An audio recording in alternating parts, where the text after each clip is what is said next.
So today we're going to talk about the transition from the first Roman imperial dynasty, which was the Julio-Claudian dynasty of Augustus, Tiberius, Caligula, Claudius, and Nero, to the second dynasty. This is the Flavian dynasty of Vespasian, Titus, and Domitian. The story of the Julio-Claudian transition to the Flavians is, on one level, one of imperial failure, suicide, and civil war. But on the other hand, it's also a story of this transition between different ways of running the Roman state and this process of incorporating new people. Because on one level, the Flavian dynasty represents an incorporation of, in a sense, that new elite that Augustus had particularly favored in building out the early Julio-Claudian Senate and administrative structure. This is the moment when that new elite rises to the level of imperial power. But it's also in some ways precipitated by a failure by the last Julio-Claudian emperor, the Emperor Nero, to truly understand the tolerance that the Roman state had and that Romans had for an accelerated process of reaching out and including new people from beyond the Italian and Gallic and Spanish core. Now, the way to start that discussion is to look again at the Tablet of Lyon.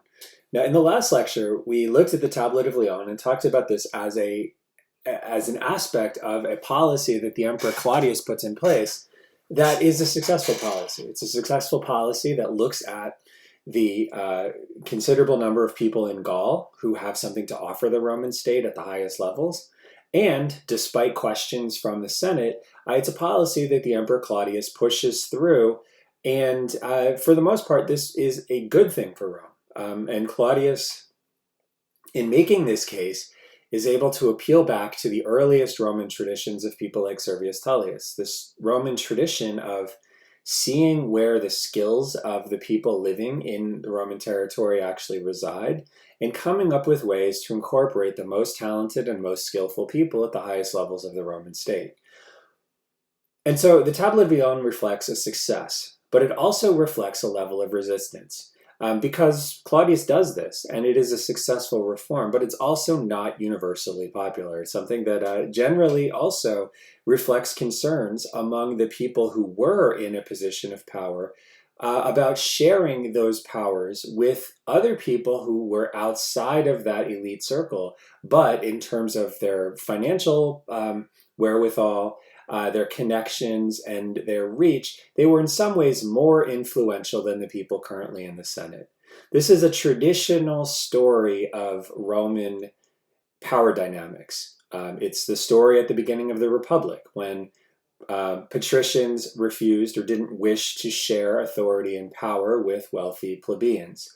It's the story during the conflict of the orders when plebeians try to open up the consulship to plebeian memberships, and the senators who are patricians resist this. It's also, of course, the story of Julius Caesar and Augustus and their efforts to bring a new Roman aristocracy into the highest levels of power to build up support for their new regimes. This is always a Roman story. And it's a Roman story where the strategy of inclusion and the resistance of those who are already at the top plays out and plays against each other. But the emperors understood that a stagnant ruling class was not good for them. Claudius's extension of senatorial membership to people in central Gaul is important because it represents an emperor understanding that his power remains secure only if he is continually integrating the strongest and richest of his citizens at that highest level of the Roman state just below imperial power. And to be blunt, a failure to incorporate leading Gallic figures into the Senate 100 years after Caesar conquered their home region would likely endanger Roman control of Gaul in much the same way that the failure to incorporate leading Italians into the Roman Republic in the 90s BC sparked the Social War. And so the Julio-Claudian dynasty, and particularly the regime of Claudius, shows that there is a way to do these things. A successful emperor is able to continually expand his base of influential supporters by finding people who are strong, rich, and powerful in their home regions who can be brought into the imperial power structure in a fashion that makes them supportive of the emperor. But this always has to be done in such a way that it balances the advantages he gains from getting new people into that higher level power structure and uh, manages to offset the concerns of the entrenched aristocracy and the entrenched elite about sharing their power with new people who come with potentially more influence and more resources than the people already in the highest levels of the hierarchy.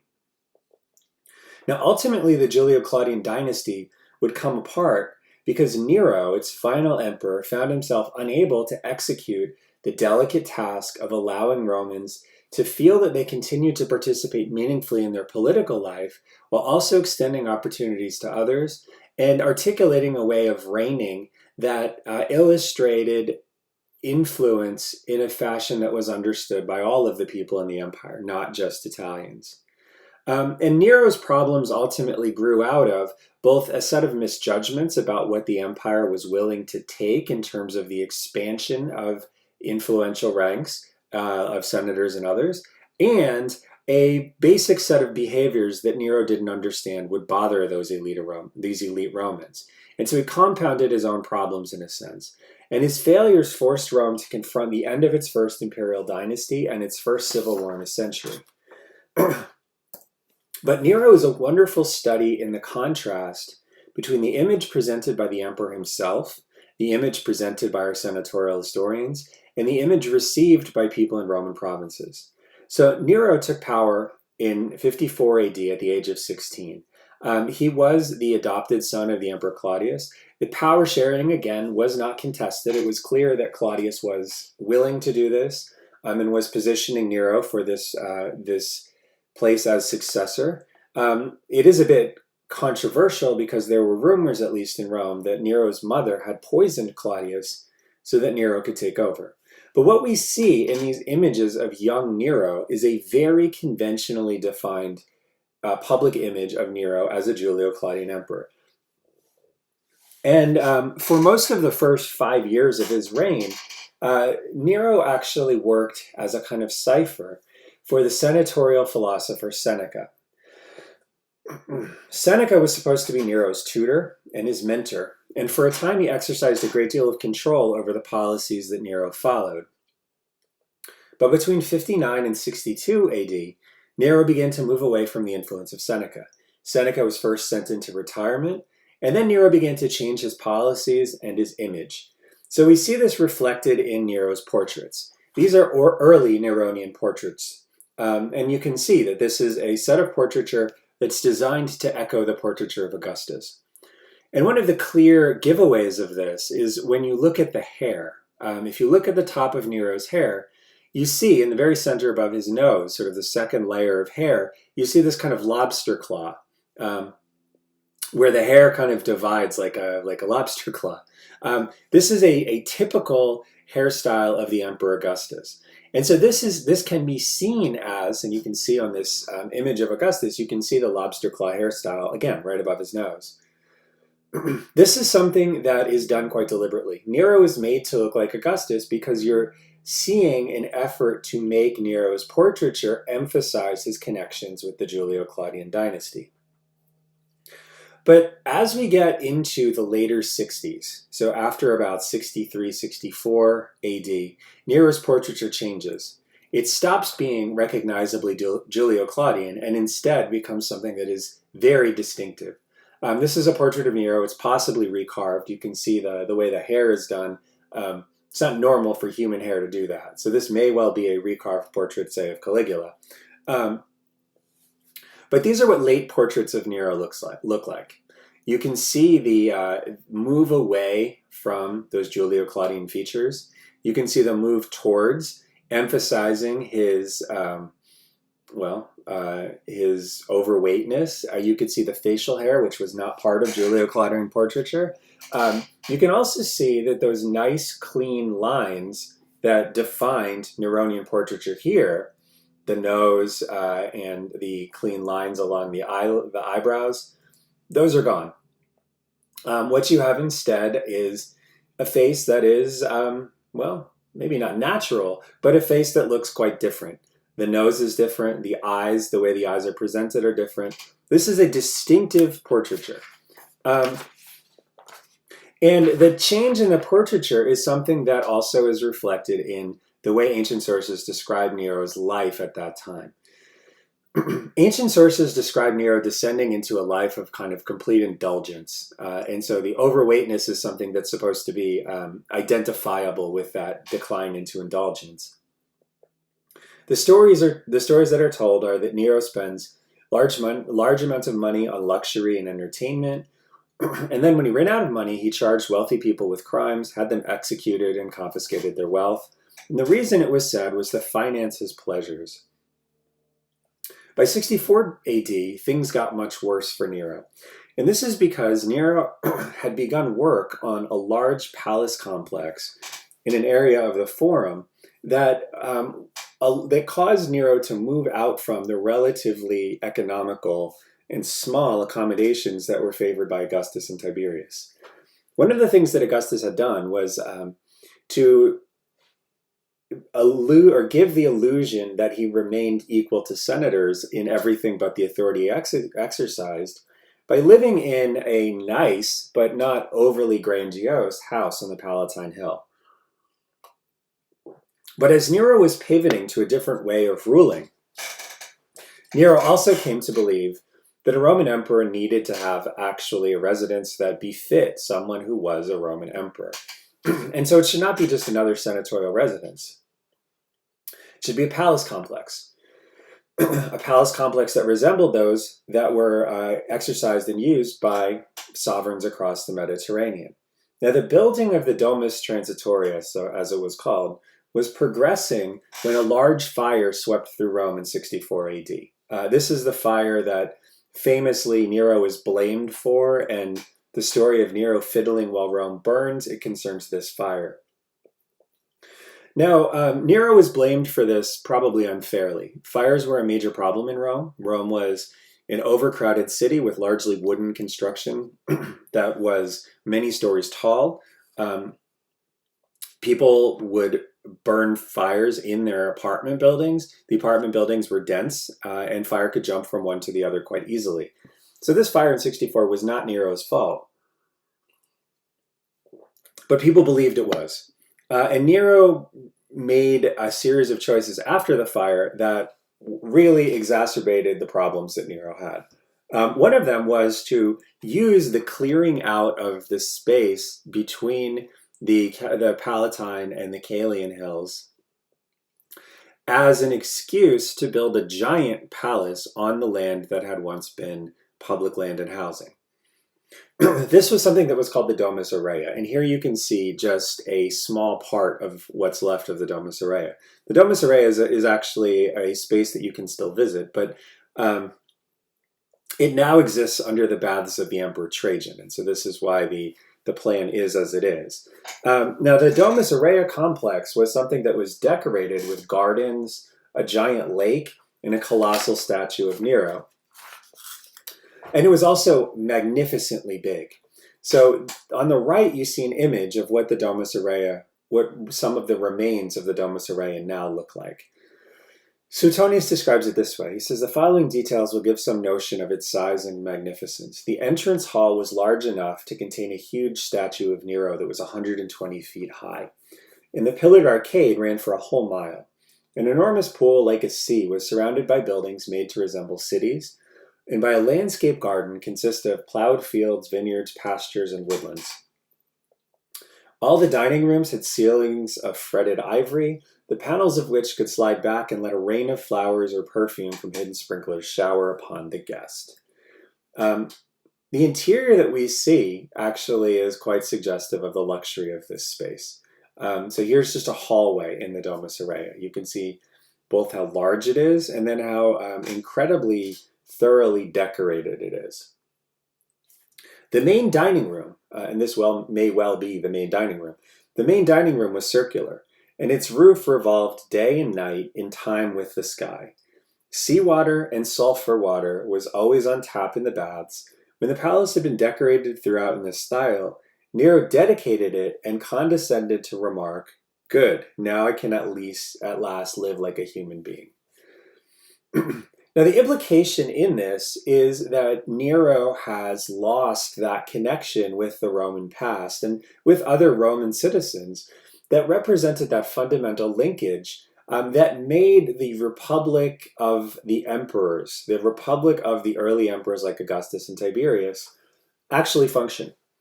Because Romans, again, had always been comfortable delegating actual decision making out to other people. Even in the height of the Roman Republic, every Roman citizen understood that the authority that they possessed as a citizen would be delegated through elections and other choices to people who would make decisions on their part. What Nero is doing, though, here is he's beginning to break that connection between the emperor and his fellow citizens. What he's creating instead is an impression that the emperor is in charge and he has subjects, not fellow citizens. And so Suetonius is speaking to the fact that Nero has lost that tie that joined the emperor with his fellow citizens. And that tie is actually really important in a structure like the Roman Empire. But Suetonius goes on. He says, Nero believed that fortunes were made to be squandered, and whoever could account for every penny he spent seemed to Nero a stingy miser. True gentlemen, he said, always throw their money around, and he even professed great admiration for his uncle Gaius, this is Caligula, who had run through the vast fortune that Tiberius had left him. So the vast fortune that Tiberius left him, of course, when we looked last time at Suetonius' Caligula, we see where, first of all, Suetonius is referring back to his biography of Caligula there, but also we saw that Suetonius' criticism of Caligula for spending that money was disingenuous. A lot of the money that Caligula spent was on policy. It was not on addiction to luxury. It was through things like tax breaks and refunds to people who had lost revenue because of disasters or other things. So we should be suspicious of this to some degree. But the Domus Aurea does show us that Nero did have a particularly developed sense of and taste for elaborate ways of living. Now, the distance that Nero then is creating between himself and senators and himself and other Roman citizens is deliberate. It's a break from precedent. It is a way of creating a different model for how imperial power should be exercised. And this is potentially problematic because of how Romans believed the emperor ought to function. But the real challenge was whether Nero was acting like the empire was his personal possession, or whether he still was remaining true to the idea of the republic, the idea that the state is something that belongs to everyone. And authority over it is delegated by those people to individuals, but it is fundamentally not the property of an individual. And so as time progressed, it became clearer and clearer that Nero was at least, in the very least, behaving in a way that was detrimental to people's continuing understanding that Nero appreciated he was just a fellow citizen who exceeded other Romans in authority, but not in any sort of tangible and material way. So one of the ways that this happened is on the grounds of the Domus Aurea. Nero erected a colossal statue of the sun god. And this was a statue that the statue base still survives. This is the statue base. It's outside the Colosseum now. This was something that was seen as grandiose and a way of glorifying Nero's own public impression. But other things that Nero did also troubled people to some degree. So Nero sang poetry in public and competed in competitions in the Greek world. So we're told, for example, that Nero drove a chariot in many places, and at Olympia he drove a 10-horse team, even though in one of his own poems he'd criticized Mithridates for just that thing. But after he'd been thrown from the car and put back in, he was unable to hold out and gave up before the end of the course, but he received the crown just the same. And on his departure, Nero presented the entire province of Achaia with freedom, and at the same time gave the judges Roman citizenship and a large sum of money. These favors he announced in person on the day of the Isthmian Games, standing in the middle of the stadium. So there's a couple things that Nero is doing here. Now, on the right, what we see is the house of Nero. So we know that Nero went to Olympia. We know that this story is real. This house of Olympia actually has a water pipe that is inscribed with Nero Og, Nero Augustus. This is clearly a house of Nero at Olympia. And we also then can accept that Nero drove chariots at Olympia. But what is important to see is when Nero wins the chariot race at Olympia, what we also see is that Nero is using this as an opportunity to appeal to and give grants to elite people in the Greek world to try to incorporate them further into the Roman state. This is why Roman citizenship is given. This is the freedom is a complicated thing. It's not totally clear what Nero actually meant by this, but the scene is supposed to be evocative of what Flamininus had done at the Isthmian Games in 196 BC, when he proclaimed the freedom of Greece. Nero is imitating a Roman example that provides a kind of paradigm for how Greeks might function. It's not clear what freedom means, but it is clear what citizenship means. And Nero is here trying to do for the Greek world what Claudius was able to successfully do for the Gallic world. But Nero fails in this. Nero goes too far. I mean, the criticism that we see of this in Suetonius reflects a really, really intense Italian disquiet at the kind of behavior that Nero is undertaking in the Greek world. Because even though it's possible to see in Nero's outreach to Greek elites an attempt to do something like what Claudius had done, appeal to powerful interests that lived in the empire but were not yet fully included in the imperial infrastructure, Claudius's Gauls were seen as, in effect, Romanized barbarians. But Nero's Greeks were more problematic. Greeks had been under the control of Rome for longer than people in Gaul. But culturally, they'd also proved much more resistant to the sorts of Romanization efforts that we saw in Gaul. So the men that Claudius brought into the Roman Senate are people from Gallic families who have Latin names and have been speaking Latin for a very long time. They are people who integrate into this environment a lot more easily than people who, in the Greek East, continue to speak Greek, continue to have Greek names, continue to emphasize some level of distinction from what is Roman. And going all the way back to Cato the Elder, Roman senators had been suspicious of Greek influence. And so the senatorial view of what Nero is doing is Nero is wasting money. He's doing things unbecoming of his dignity by competing in chariot races in Greece. And this is generally seen as something that undermines the position that Nero is trying to claim in Rome.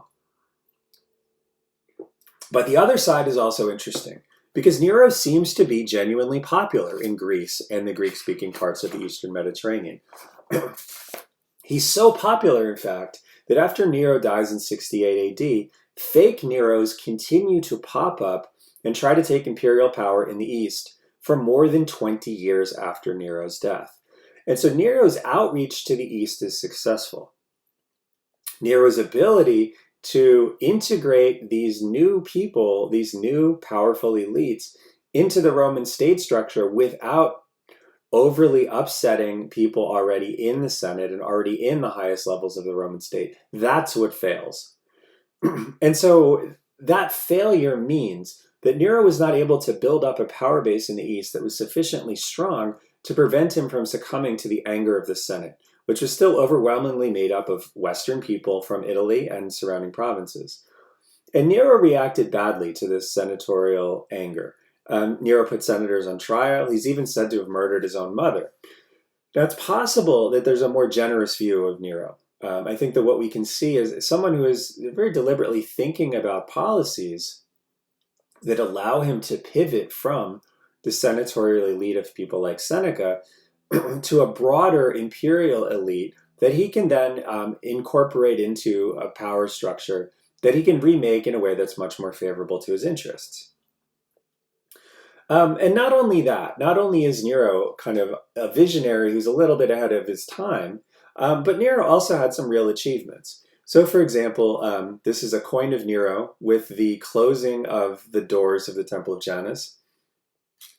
It's a coin from 66 AD, and the closing of the doors of the Temple of Janus reflect the idea that the empire is truly its peace. And there are no major wars waged during that part of his reign. But in the end, this is not enough. Nero dies in 68 after committing suicide when he heard of the revolt of one of his commanders. He is at this point barely 30 years old. And with him died the dynasty of Augustus. The person who replaced him is this guy. This is a man named Galba. Now, Galba was a commander in Spain, and he marched his forces in order to aid a revolt against Nero that was taking place in Gaul. But soon, Galba is proclaimed as emperor on his own. And after the suicide of Nero, Galba is in charge. And so this coin that's issued is one of the earliest coins issued by Galba. It's issued in the middle part of the year 68, right after his rebellion. And the legend is very interesting here. It says Concordia Provincarum. This means the agreement or the concord of the provinces.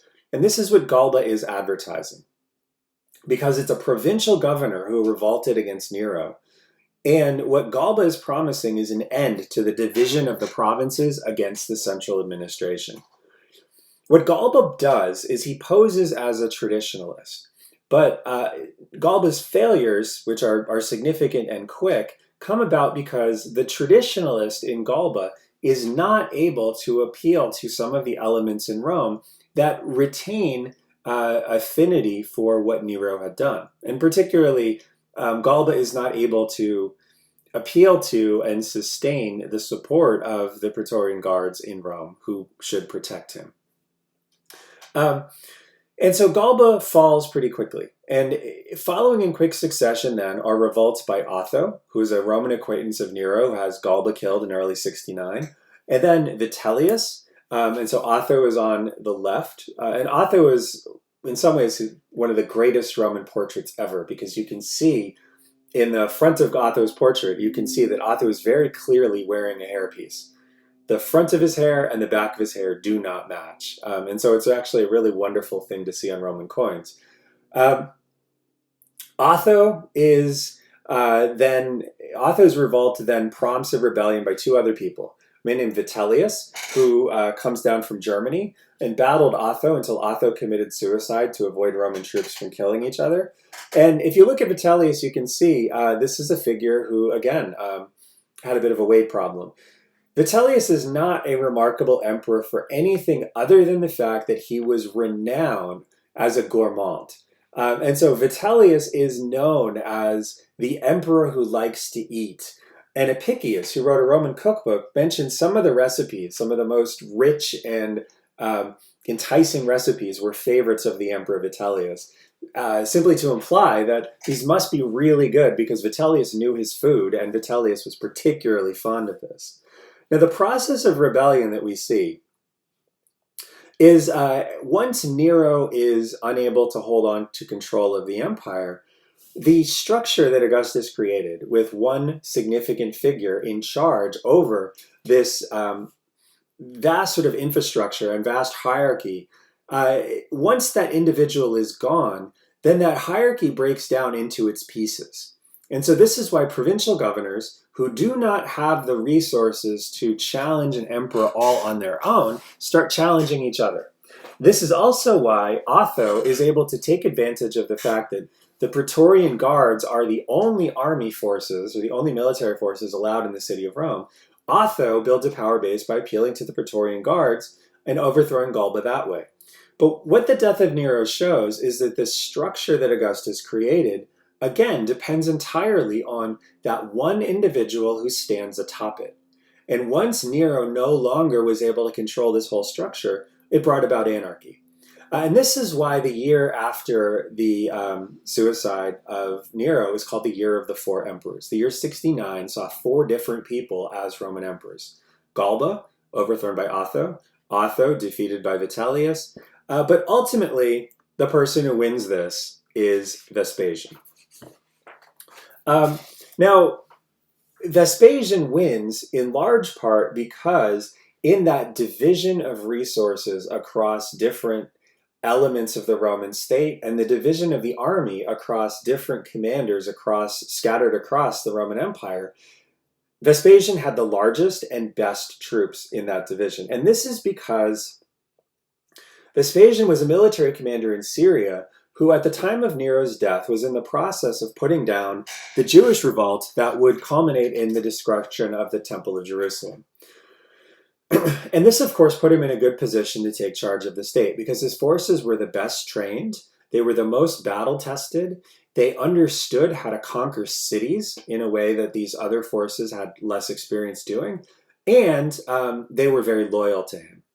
And so the dynasty that Vespasian founds comes about because of Vespasian's victory over Vitellius, and it's a dynasty that's called the Flavian dynasty because his last name was Flavius. And they immediately begin to try and distinguish themselves from Nero's agenda. And they do this in a number of ways. One of the ways they do this is simply by changing the way they displayed imperial power. So if we look at late phase Nero, what we see is a figure who glorifies in his double chins and strange beards and luxuries and devotion to creating as much private space in the Roman imperial context as is possible. Vespasian and Titus emphasize a different aesthetic. There is an old way in Roman portraiture, going back to the Republic, of emphasizing a kind of senatorial virtue. This is a portrait style that's called verism. And it is a portrait style that emphasizes the ugliness of the figure because ugliness in this context represents age and experience. And so you have with Augustus, a pattern of de-emphasizing his aging so that the portraits of Augustus from when he's in his 70s still look like he's in his 30s. With Vespasian, what you have is a set of portraits that go back to this previous, prior to Augustus, way of displaying senatorial achievement, an emphasis on experience, an emphasis on age. And this is what Vespasian is doing. What's interesting is Vespasian is old enough that he might actually have had, wrinkles and lines and signs of kind of aging, crow's feet and other things. Titus, not so much. But what you see with Titus, again, is this, again, a kind of premature aging of Titus, and it contrasts pretty significantly with Nero. The other thing that these guys do is they try to establish themselves as pro-senatorial in their policies and activities.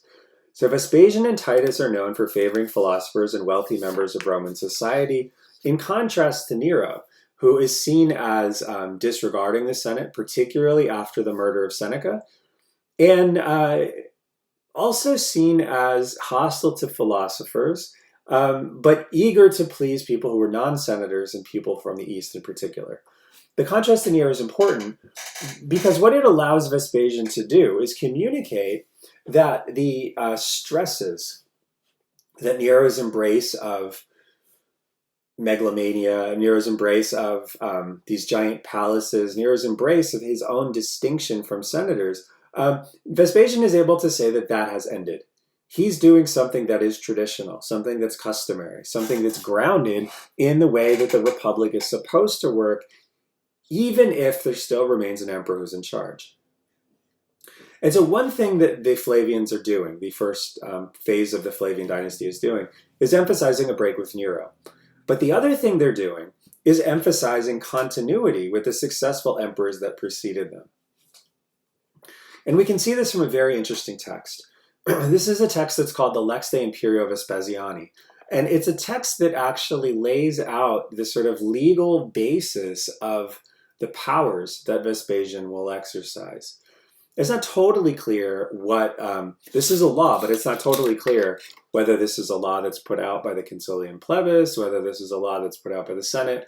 But basically what we see here is a text that lays out the legal basis for the authority that Vespasian is going to exercise. And what we see in this text is Vespasian emphasizing continuity with Augustus, Tiberius, and Claudius, the three successful Julio-Claudian emperors, while he ignores the actions of the unsuccessful emperors Caligula, Nero, Galba, Otho, and Vitellius, even though Caligula, Nero, Galba, Otho, and Vitellius all shared these same powers. And in the laws that gave them these powers, they would have said effectively the same thing. But if we look at this, we can see how very deliberate this is, this emphasis on continuity with the successful emperors of the Julio-Claudian dynasty. So, one selection. It shall be lawful for Vespasian to hold a session of the Senate, to make a motion in it, to refer a matter to it, to propose decrees of the Senate by a motion, and by calling for a vote by division, just as it was lawful for the deified Augustus, for Tiberius Julius Caesar Augustus, for Tiberius Claudius Caesar Augustus Germanicus. So Augustus, Tiberius, and Claudius. Whatever Vespasian considers to be in accordance with the public advantage and the dignity of divine and human and public and private interests, he shall have the right and the power to do and to execute just as had the deified Augustus and Tiberius Julius Caesar Augustus and Tiberius Claudius Caesar Augustus Germanicus. Now that second part is very, very important because it ties back to the idea of the empire as a structure in which precedent matters. Because that precedent was, again, if we go back to Cicero's idea of what a republic is, that precedent was agreed upon by the Roman citizen body as befitting what's lawful and beneficial to the commonwealth as a whole. And the word commonwealth in Cicero's structure is res publica. What we have here is a sort of checking back or a touching back to the basic fundamental laws and allocations of power that ultimately the people give through their consent, the citizens give through their consent to Vespasian. This is, again, that structure of emperor working in accordance with the rules and structures of the republic. Another thing that the Flavians do is to turn away from this idea of Nero building a palace that was private space. And they do this very deliberately and very carefully. Because what they do is they abandon the Domus Aurea completely, and its grounds are converted. The artificial lake at the center of it, and so if you look here, the left obviously is the Colosseum. Just across the street from the Colosseum, you see that giant parkland with the sort of semicircle and the triangle. Underneath that is the Domus Aurea. And so that's Nero's Golden House. The Colosseum stands on the site of what was once Nero's artificial lake. And the Colosseum takes the name Colosseum from the giant statue of Nero, the Colossus of Nero, that stood outside of it. Now, work on the Colosseum was begun under Vespasian, but it was completed by his son Titus. And Titus is seen as the best Flavian. He was very much beloved during his lifetime, but part of that has to do with the fact that his lifetime was not very long after he took power. So Titus is the son of Vespasian, and following Vespasian's decision to march on Rome, Titus is the one who took over the suppression of the Jewish revolt in Judea. And this is a good PR moment for him because he won the victory. He's the one who captured Jerusalem. And the victory was seen as confirmation that he was a successful leader. And then in the first year of his father's reign, Titus came back to Rome and celebrated a great triumph. So here's Titus in his triumphal chariot. And then here's a slide of the spoils from the triumph. And of course, the menorah is the most notable of these. The story of Titus's capture of Jerusalem was also something that was widely celebrated. So Suetonius says, in the final assault on Jerusalem, Titus managed to kill 12 of the garrison with successive arrows, and the city was captured on his daughter's birthday. And Titus's powers inspired such deep admiration in the troops that they hailed him as imperator, and on several occasions, when he seemed on the point of relinquishing command, they urged him to stay on or let them go on with him. Now, the coin on the left is a very famous image, Judea Capta. This is a representation, the woman bowing down. This is Judea, the personification of Judea, and she's been captured by the Romans. On the left is a victory trophy. This idea of Judea Capta, the reduction of the rebels in Judea, This was a major selling point for the early stages of the Flavian dynasty because Vespasian and Titus had combined to do this. And so this is widely celebrated, not just on these coins, but ultimately also on the Arch of Titus. But Titus, even though his soldiers may well have been willing to allow him to march on Rome and try to seize power from his father, he didn't. He served under his father loyally, and then succeeded his father when Vespasian died in 79. And this brings us to one of the high points of Titus's reign, the dedication of the Colosseum. The Colosseum was finished in the year 80, and it was dedicated that year with a massive and magical, lavish display. So the Colosseum could seat 50,000 people. And on the moment of its dedication, Titus provided a most lavish gladiatorial show. He also staged a sea fight on the old artificial lake, and when the water had been let out, he used the basin for further gladiatorial shows and a wild beast hunt. 5,000 beasts of different sorts dying on a single day. So there's a couple of things that are significant about this. First of all, this was incredibly extravagant. It was very expensive. The construction of the Colosseum obviously is a huge expense to, we know how much stadiums cost. And the Colosseum is the size of, it's bigger than most modern Major League Baseball stadiums, and it's the size of some of the smaller NFL stadiums. It's huge. And it's expensive. But then to put on this show to open it, a show that ran for many days and involved many expensive entertainments, this also was a huge drain on the budget. But Titus was a new emperor. And we saw with Caligula, we also, to a degree saw even with Galba, the expenses a new emperor assumed were much more significant than the emperor would have to absorb later on in his reign. And so what Titus is able to do is he does what other emperors do, but he has this massive stage to display his munificence for the regular Roman population. And so he does. He spends a lot of money in very spectacular fashion to inaugurate the biggest and most impressive amphitheater in the entire Roman world.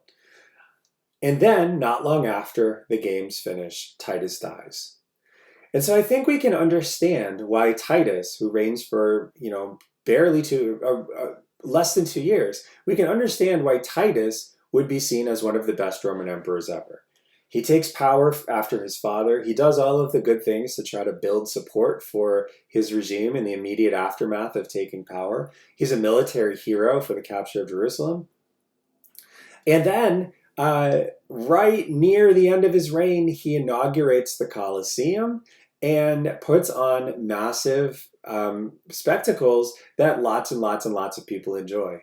And then he dies. It's like if you had a huge party and you celebrated, you had a great time, and you never had to pay the bill for it. This is what Titus leaves to the Roman world. Just a sort of sugar rush of an imperial reign that ends suddenly and ends unexpectedly, with Titus now standing out as one of the most popular Roman figures of all time. Not really for merit, but simply because the rush to build support for a new emperor is the entire story of Titus's reign.